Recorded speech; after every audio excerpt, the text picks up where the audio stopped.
Hi, hello, namaskar, sasyakar, vanakkam. I welcome you all to this session in which we'll be discussing about a very important topic in Indian polity, that is joint sitting of parliament. So today's important topic will be joint sitting of parliament.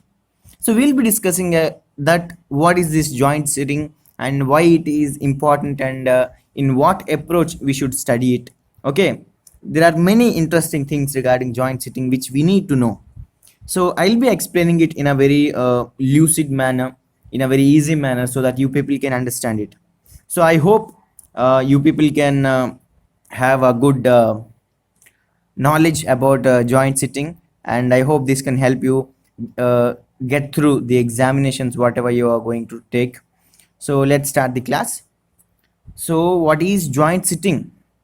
See, joint sitting is a concept which is related to the deadlock between both Rajya Sabha and Lok Sabha. Okay, so whenever there is a clash between Rajya Sabha and Lok Sabha regarding a particular bill or regarding a particular amendment, then the joint sitting is conducted.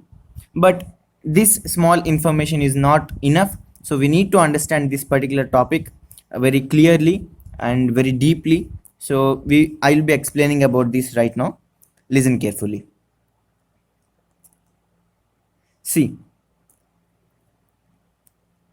it is Article 108 which is explaining about the joint sitting.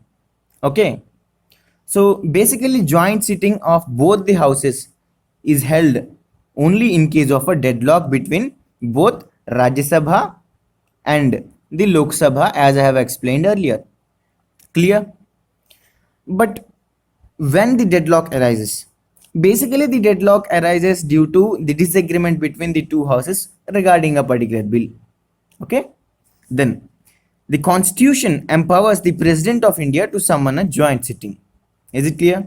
See, whenever there is a clash, whenever there is a disagreement, whenever there is a deadlock between both the Rajya Sabha and Lok Sabha regarding a particular bill.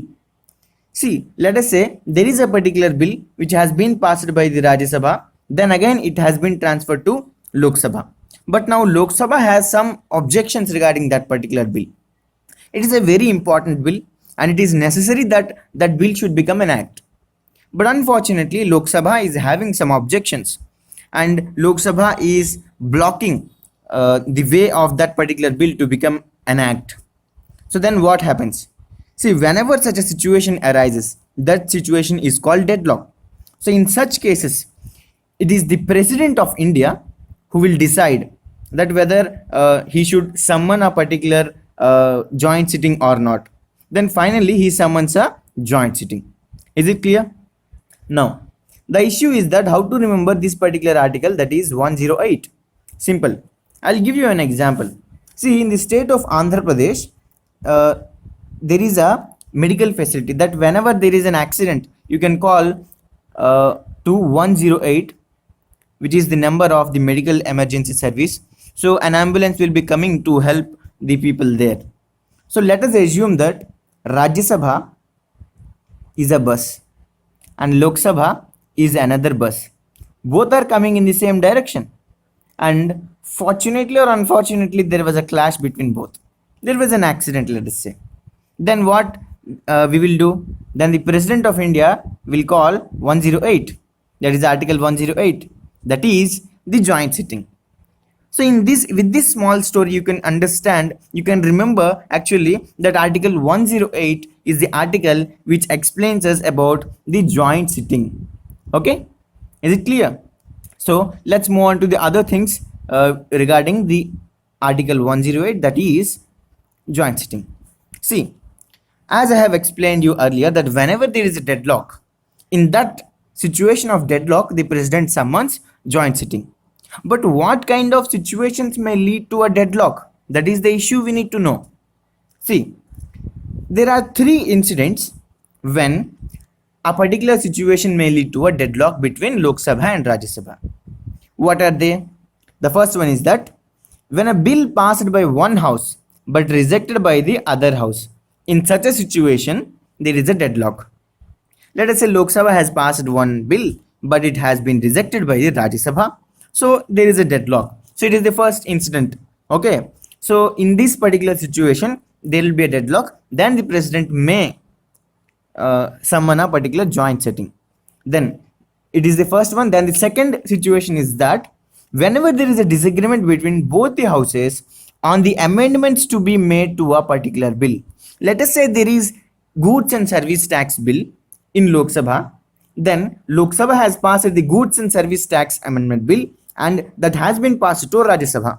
But no, Rajya Sabha is not ready to make some amendments to that particular bill. So then at that particular situation, there is a disagreement between both the houses. So at this particular situation, there will be a deadlock between Lok Sabha and Rajya Sabha. Then this situation also may lead to a deadlock, and as a result of that, the president may summon joint sitting. Okay. Then the third situation which may lead to deadlock is that when either houses, okay, when either house does not take any action for more than 6 months. What is the duration? It is 6 months. Okay.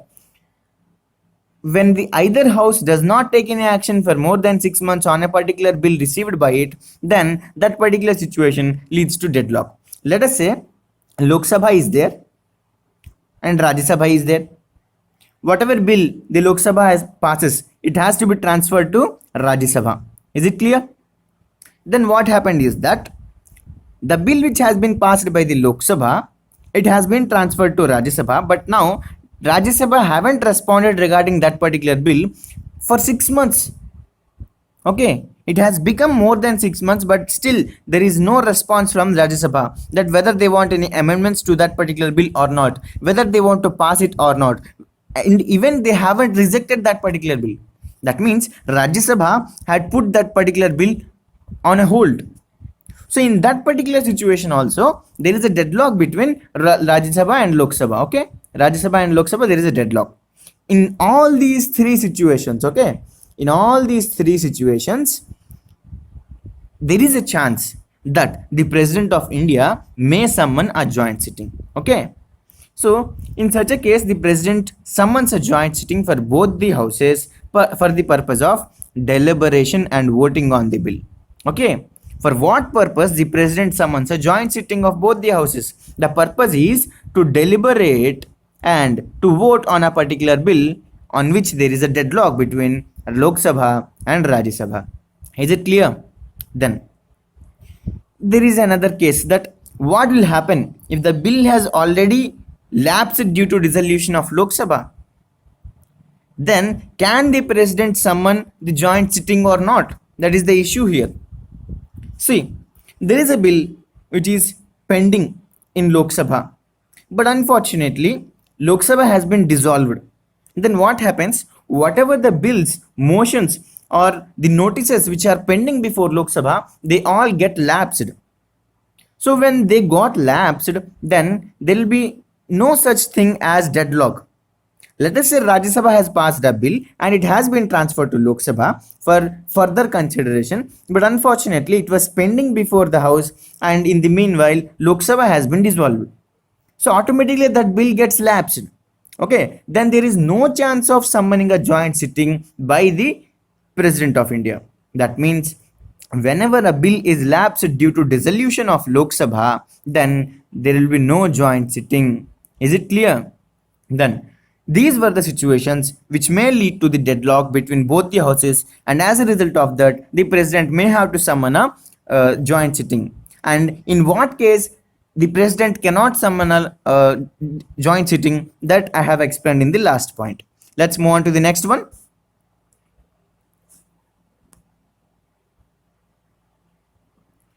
See, here is a special situation. The situation is that President has notified to summon a joint sitting. Okay, there is a deadlock between Rajya Sabha and Lok Sabha. Okay, in such a situation, the president notified to summon a joint sitting. Okay, he has already notified. But after that situation, when president notified a joint sitting, okay, notified to summon a joint sitting, after that particular incident, what happened? The Lok Sabha was dissolved. What happened? The Lok Sabha was dissolved after the incident when the President of India notified to summon a joint sitting. Now the question is that whether that particular joint sitting will be held or not. Okay, whether that particular joint sitting will be held or not, that is the question here. So the answer is that there is no matter of concern. The joint sitting will be held. Okay. So whenever president notifies to summon a joint sitting, after that particular situation, if the Lok Sabha gets dissolved, then there is no matter of concern, the joint sitting will be held. So there may be a question that the President of India has notified to summon a joint sitting, but subsequently the Lok Sabha has been dissolved. Then what will happen? They will be giving 4 options, among which you have to choose the best possible alternative. So the answer will be that there is no matter of concern and joint sitting will not be held. Is it clear? So it is a special situation. So I hope you have understood until now. Okay, let's move on to the next one. See, the biggest question is that who will preside over the joint sitting? See, in Rajya Sabha, there is the vice president who will be acting as the chairman of Rajya Sabha. Okay, in Lok Sabha, there will be speaker. Okay, so he will be presiding over Lok Sabha, speaker will be presiding over Lok Sabha, and the vice president as the chairman of Rajya Sabha will be presiding over Rajya Sabha, and in his absence there will be deputy chairman. Okay, he will be presiding over Rajya Sabha. But when there is a deadlock between both Lok Sabha and Rajya Sabha, then both the houses are coming together to deliberate and to vote on a particular bill. Then in such a situation, who will be presiding over that particular joint sitting? That's a very important question. So the answer is that whenever a joint sitting is summoned by the president, the joint sitting will be presided over by the speaker of Lok Sabha. Is it clear? It will be presided over by the speaker of Lok Sabha. Okay, it will be presided over by the speaker of Lok Sabha, but the question is that what will happen if the speaker of Lok Sabha went on a holiday saying that this is summer, I can't live in India, I want to go to America. So let us assume that he left on a holiday. Then what will happen? Then who will preside over the joint sitting? No worries. In our constitution it is mentioned that whenever the speaker of Lok Sabha is absent to preside over the joint sitting, then the deputy speaker of Lok Sabha will preside over the joint sitting. Okay, it is the deputy speaker of Lok Sabha who will preside over the joint sitting. But let us say both the speaker of Lok Sabha and the deputy speaker of Lok Sabha both are good friends and they wanted to enjoy the Diwali and they went to say London. So both are absent here. Okay, both are absent. In such a situation, who will preside over joint sitting? It is the deputy chairman of Rajya Sabha. Okay, remember it is not the chairman who is the vice president. He will not preside over the joint sitting, but it is the deputy chairman who will be presiding over the joint sitting in case when speaker of Lok Sabha and deputy speaker of Lok Sabha are absent. In such a situation, the deputy chairman of Rajya Sabha will preside over the joint sitting. Is it clear? So now it is very clear to you that who will be presiding over the joint sitting. First of all, it will be presided over by the speaker of Lok Sabha. If he is absent, the deputy speaker of Lok Sabha will preside over joint sitting. If both the persons are absent, then it is the deputy chairman of Rajya Sabha who will be presiding over the joint sitting. And now don't ask me the question that what happens if all these 3 people are absent. It cannot happen. Okay, basically they are in a most responsible position, so they can't take leave just like us. If we got a government job, we can take a long leave or a sick leave with a fake certificate, but they can't do such things. So there is no question that what will happen if all the 3 persons are absent. Okay, and nowhere in our constitution it is mentioned that who will be presiding over joint sitting if all these 3 persons are absent. Okay, so there is nothing to worry. There is no provision as such mentioned. Okay, then let's move on to the next important issue. Now here there are some important things which we need to understand. The first thing is that basically the joint sitting is governed by the rules of procedure of Lok Sabha. Make it a point and keep it in your mind, because in in the questions which are given in the statement format. In such a questions, it may be given that the joint sitting is governed by, they may change this particular sentence that the joint sitting may be governed by the rules of procedures of Rajya Sabha. No, it is governed by the rules of procedure of Lok Sabha only. Remember this point. Then here we need to talk about the quorum. What is quorum? Quorum is nothing but the minimum strength of a particular house is called quorum. Okay, clear? Now the issue is that both Lok Sabha and Lok Sabha and Rajya Sabha are coming together to deliberate and to vote on a particular bill. So now what should be the quorum? That means what should be the minimum strength of that particular session? So it should be the 1/10. Okay, it should be 1/10 of total number of members of both the houses. Okay, so whatever the strength is, it is, I hope, 250 and 545, I hope so. So if we add up all those members, among those members 1/10 of the total number of members of both the houses should be present. That should be the quorum. Okay, remember this point. Then the third most important thing, listen carefully, it is a very important thing, that at joint sitting only such amendments can be proposed which have caused disagreement between both the houses. So not every amendment can be taken up for a joint sitting. Okay, only such amendments which have caused disagreement between both Lok Sabha and Rajya Sabha, that matter causes a joint sitting. Okay, is it clear? Then the next important thing, the decision at such sittings is taken by the majority of total number of members of both the houses present and voting. Okay, of both the houses present and voting. That means it is through simple majority that decisions are taken on a particular bill in the joint sitting. Is it clear? Okay, we are summoning the joint sitting in which both Lok Sabha and Rajya Sabha will be participating, but the issue is that in what manner the decision will be taken regarding a particular bill. That is through simple majority. What is simple majority? It is nothing but the majority of total number of members of both the house present and voting. Is it clear? So simply it is through simple majority the decisions are taken at joint sitting. Is it clear? Now let's move on to the next one. Now here is an important thing. See, there is a bill which is a money bill. Okay, the money bill has been passed by the Lok Sabha and it has been transferred to Rajya Sabha. But as you know that Rajya Sabha does not have much more powers regarding the money bill. So whatever the amendments proposed by Rajya Sabha or whatever the changes proposed by Rajya Sabha, or if Rajya Sabha says that it should be reconsidered, whatever the report the Rajya Sabha gives, Lok Sabha doesn't mind it. It simply passes that particular money bill.